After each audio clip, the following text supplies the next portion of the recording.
Bismillahirrahmanirrahim. Assalamualaikum warahmatullahi wabarakatuh. Waalaikumsalam. Alhamdulillah wassalatu wassalamu ala Rasulillah Sayyidina Muhammad bin Abdullah wa ala alihi wa sahbihi wa mawala amma ba'du. Hadirin sekalian, para alim ulama, para kiai, para habaib, para masyayikh, para asatid, wabil khusus kepada akhir al-mahbub al-mukarram al-muhtaram al-fadil Al-Habib Muhammad Iskandar Al-Qadri al-mukarram al-muhtaram al-fadil al-ustaz al-Jami Lahzami al-mukarram al-muhtaram Ki Haji Khairi, dan juga yang sangat kita hormati kita Haji Usman Ali dan beberapa tokoh-tokoh agama, tokoh-tokoh masyarakat, hadirin wal hadirat, Majlis Salawat Ashabul Maimanah, Majlis Ta'lim Habibullah, dan juga para Bapak RT RW setempat. Alhamdulillah di malam hari yang berbahagia ini kita berkumpul bermuajahah di kediaman Al-Habib Iskandar dalam rangka beberapa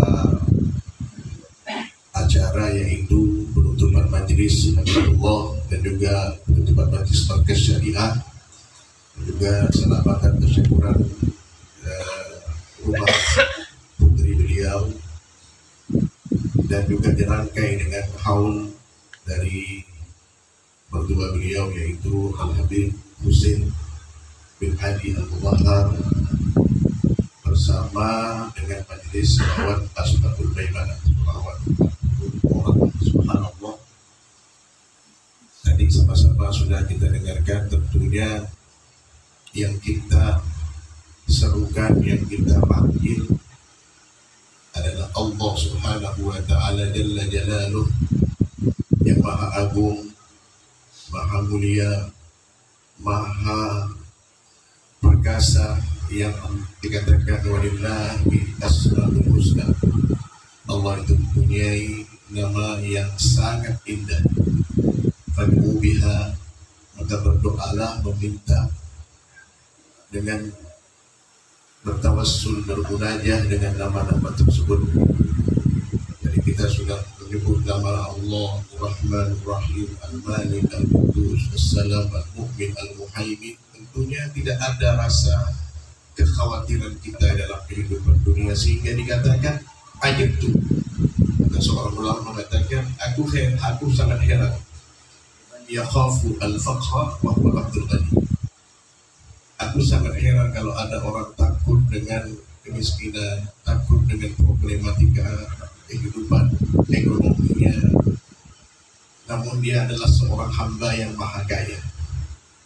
Jadi sama-sama kita sudah berdoa, bermunajat dengan nama-nama yang sangat-sangat agung, sangat-sangat mulia, sehingga tentunya seseorang ketika meyakini Allah Subhanahu wa Ta'ala ada bersamanya, maka tidak ada kekhawatiran, tidak ada yang perlu dibimbangkan.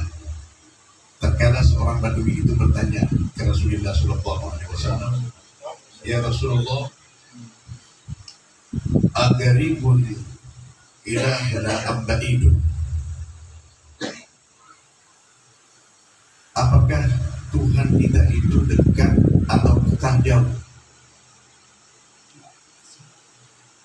Kalau seandainya Tuhan kita itu jauh, katanya, fanunadi, maka kita akan panggil. Ikan nagari, kalau seandainya dekat, fanunaji, kita akan munajat. Maka pada saat itu Nabi tertegun, kemudian turun ayat, wa idza sa'alaka ibadi anni fa inni qaribun ujibu da'watad da'i. Jika seorang hambaku bertanya kepada engkau ya Muhammad tentang keberadaanku, maka jawablah, sesungguhnya aku dekat kepadanya dan aku mengabulkan dan aku mendengar dengan apa yang mereka minta, dengan apa yang mereka berharap. Mudah-mudahan dengan memanggil nama-nama Allah Subhanahu wa Ta'ala, Allah Subhanahu wa taala. Dipanjangkan umur dalam taat ibadah. Amin. Kemudian semoga kita ini menjadi orang-orang yang istiqamah dalam kebaikan dan segala hajat-hajat kita dikabulkan oleh Allah Subhanahu wa taala. Apalagi rumah yang di situ dikatakan al-bait idza yutla fihi al-Qur'an yatala'la li ahli al-ard la yatala'la li ahli as-sama' kama tatala'lu min ujumi ahli al-ard. Rumah yang dibacakan zikir Al-Qur'an, sholawat, maka rumah ini akan terpancar dan dilihat oleh penghuni langit seperti pancaran bintang ke bintang yang di langit yang dilihat oleh penghuni bumi.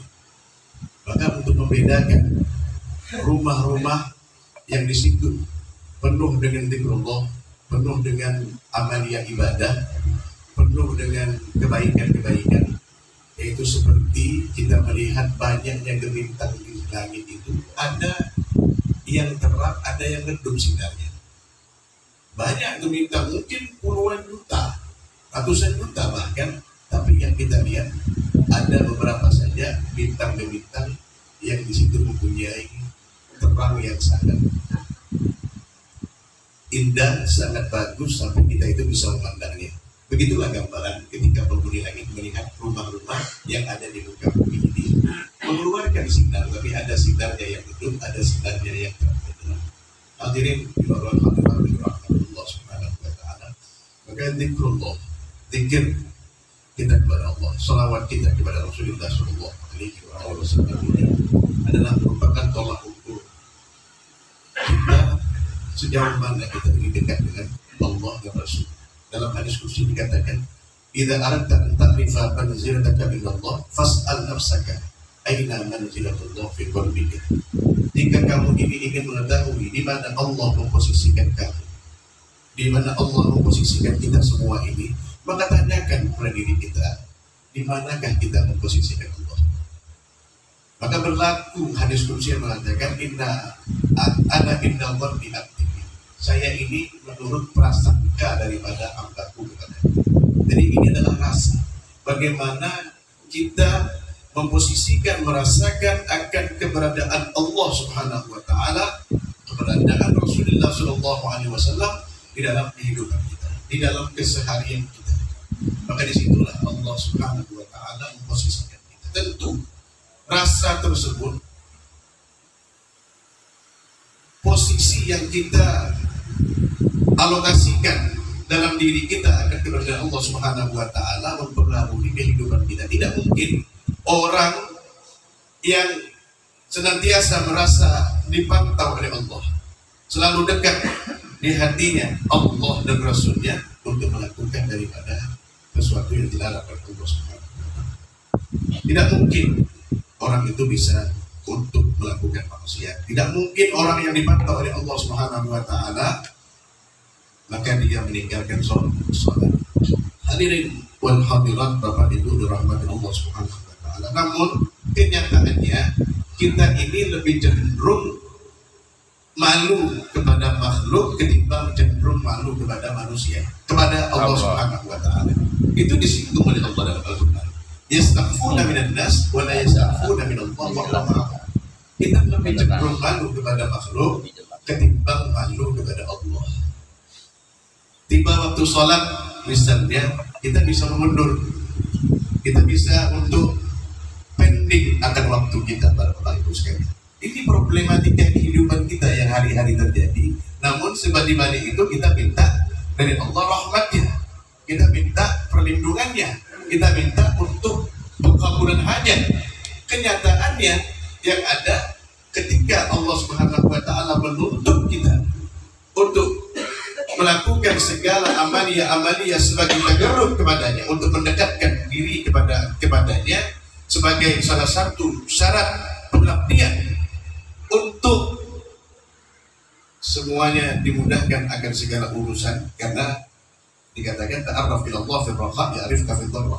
Kenalilah Allah di saat kita itu lapang, di saat kita itu dalam kondisi senang, dalam kondisi kita itu memiliki kekuatan, kesehatan, maka insya Allah di saat kita mungkin nanti lemah, tidak mempunyai daya upaya, segala sesuatu mungkin diputar oleh Allah Subhanahu wa taala, karena kehidupan ini bagai roda berdati. Wa tilkal ayyam nudawiluha bainan nas. Hari-hari ini kata Allah kami putar bagai roda berdati. Ada kalanya kita di atas, ada kalanya di bawah, ada kalanya di tengah. Nah, ketika kita mengenalkan diri kita kepada Allah Subhanahu wa taala, ya arifka fil taqwa. Allah akan kenal di saat kita mendapatkan daripada sesuatu mungkin menurut kita tidak mengenakan, tapi kalau kita lebih berpikir kepada hal yang dikatakan tadi, ana inda dhanni abdi, saya ini menurut prasangkaan hambaku kepadaku, tidak ada sesuatu pun yang Allah takdirkan kepada kita, baik yang menurut prasangka kacamata kita itu baik ataupun buruk, kecuali itu adalah kebaikan semua. Kecuali itu adalah merupakan kebaikan para hadirin hadirat. Nah, maka daripada itu, hal yang sedemikian rupa yang banyak terjadi dalam kehidupan kita, inilah yang menjadi hijab, menjadi penutup tabir, yang kadang-kadang mohon maaf kita ini malas untuk melakukan amaliyah ibadah karena di hati kita belum adanya kedekatan rasa kepada Allah Subhanahu wa taala, kedekatan dan rasa kepada Rasulullah Shallallahu Alaihi Wasallam. Hanya saat kita saja berbicara di lisan kita sebatas itu saja. Allah, saya cinta kepada Allah. Uhibbur Rasul, saya cinta kepada Rasul. Namun prakteknya memang kita akui itu masih jauh daripada Allah dan Rasulnya, karena banyak sekali hal-hal dalam kehidupan kita ini bertentangan dengan apa yang kita ucapkan. Hadirin wal hadirat yang dirahmati Allah Subhanahu wa taala, maka tentu yang kita bicarakan ini adalah semata-mata untuk bekal kita ketika kita menghadap Allah Subhanahu wa taala. Karena momentum diantaranya adalah haul daripada Rasulullah Habib Muhammad Iskandar Gadri. Karena pada saat kita kembali kepada Allah, maka dikatakan ada 4 hal yang perlu kita pahami ketika kita itu ditakdirkan untuk kembali kepada Allah Subhanahu wa taala. Allah katakan, kerap kita dengar ketika ada orang-orang itu baca talqin, dikatakan kullu nafsin dha'iqatul maut wa innamal mautu yawmal qiyamah faman zuhziha 'anil nar wa udkhila al-jannah faqad faz wa mal hayatud dunya illa mata'ul ghurur. Poin pertama dalam ini ayat, poin pertama Allah katakan kullu nafsin dha'iqatul maut, setiap jiwa pasti mati. Itu poin pertama. Wa innama tuwaffawna ujurakum yawmal qiyamah. Kemudian yang kedua adalah sesungguhnya semua daripada kita ini akan dibalas, akan diberikan balasan nanti di hari kiamat dengan apa yang kita perbuat. Faman zuhziha 'anil nar wa udkhilal jannah faqad faz. Poin yang ketiga, barang siapa yang dijauhkan dan diselamatkan daripada api neraka dan didekatkan kepada surga, dimasukkan kepada surga, faqad faz, maka orang itu adalah orang yang beruntung. Dan poin yang keempat adalah yang dikatakan wamal hayatud dunya illa mata'ul ghurur, tidaklah kehidupan dunia ini adalah kehidupan seperti fata morgana atau kehidupan yang menipu semata. Keempat poin tersebut yang merupakan daripada satu ayat yang Allah Subhanahu wa taala firmankan ini saling berkaitan. Yang pertama, Allah tekankan dulu kullu nafsin dha'iqatul maut, setiap jiwa pasti mati. Kemudian Allah juga mengatakan dalam itu ayat, wa innama tuwaffawna ujurakum yawmal qiyamah, sesungguhnya nanti di hari kiamat akan diberikan balasan. Bukan hanya kita mati saja, tapi ada pembalasan. Kemudian di balik balasan itu, kalau kita sukses, maka berlaku yaitu waman zuhziha 'anil nar, barang siapa yang dijauhkan daripada api neraka, wa udkhilal jannah, dan dimasuk dalam surga, faqad faz, maka itu orang yang beruntung. Ketika mati, kemudian kita meyakini adanya pembalasan, adanya kebaikan dibalas dengan kebaikan, keburukan dibalas dengan keburukan. Kemudian sukses kita melangkah akan hal tersebut, dijauhkan daripada neraka, dan karena tempat di sana itu hanya 2 saja, Pak. Tidak ada tempat yang ketiga. Immal jannah wa imman nar. Ada surga dan ada neraka. Tidak ada yang tengah-tengah. Tidak ada. Jadi hidup ini pilihan. Mau pilih yang mana silakan. Kita ini pilihan. Di dalam kubur juga begitu. Ada yang namanya nikmat kubur, ada yang namanya azab kubur. Tidak ada yang di tengah-tengah. Oh, tengah-tengah saja. Tidak ada. Pilihan. Tentukan di dalam kehidupan kita hari ini, di mana kita menaruh pilihan kita. Apakah kita ini mau mendapatkan nikmat kubur, ataukah sebaliknya, waliyahulillah. Kemudian yang keempat Allah katakan, yaitu وَمَنْ زُحْزِحَ عَنِ النَّارِ وَأُدْخِلَ الْجَنَّةَ فَقَدْ فَازَ وَمَا الْحَيَاةُ الدُّنْيَا إِلَّا مَتَاعُ الْغُرُورِ. Tidaklah kehidupan dunia ini kehidupan yang menipu semata. Diberikan wanti-wanti oleh Allah. Hati-hati. Pada dalam ayat yang lain dikatakan, وَاتَّقُوا وَاعْلَمُوا أَنَّكُمْ مُلَاقُوهُ وَبَشِّرِ الْمُؤْمِنِينَ. Bertakutlah kalian kepada Allah. Kita semua diajak oleh Allah untuk takut kepadanya. Wa'lamu, ketahuilah, innakum mulaquh, kita semua ini akan bertemu sama Allah. Wa basyiril mu'minin, dan berikan kabar gembira bagi siapa? Orang yang beriman. Allah tidak mengatakan wa basyiril mujahidin, wa basyiril al-ghaniyyin, wa basyiril al-muwazzafin, liman lahul amwal, liman lahul jah. Allah tidak mengatakan bagi mereka yang punya harta berikan kabar gembira, berikan kabar gembira bagi orang yang punya kedudukan. Allah tidak mengatakan berikan kabar gembira orang yang punya pangkat atau orang yang memiliki segala-galanya. Tidak, tapi Allah tekankan, yaitu wa basyiril mu'minin, berikan kabar gembira bagi orang yang beriman ketika bertemu dengan Allah. Artinya apapun segala karakteristik kita dalam kehidupan dunia ini, apapun profesi kita dalam kehidupan dunia, entah itu merupakan orang yang pengusaha, atau dia pedagang, atau dia mempunyai jabatan, atau dia mempunyai kekayaan, maka yang harus terpenting adalah membawa iman. Pedagang membawa imannya, pengusaha membawa imannya, pejabat membawa imannya, orang-orang yang kaya membawa imannya. Ini yang selamat ketika bertemu dengan Allah Subhanahu wa taala. Mudah-mudahan bermanfaat. Dan terima kasih atas waktu yang diberikan oleh akhina al-fadhil kepada kami. Mudah-mudahan insya Allah sebentar lagi kita akan menghadapi bulan Ramadan. Mudah-mudahan kita diberikan sehat walafiat, diberikan oleh Allah Subhanahu wa taala taat ibadah, dan mudah-mudahan Ramadan menjadi Ramadan yang akan membawa kita kepada ridho Allah Subhanahu wa taala. Sehingga dikatakan dalam hadis ketika Rasulullah Shallallahu Alaihi Wasallam naik mimbar, malaikat Jibril mengatakan, ya Muhammad,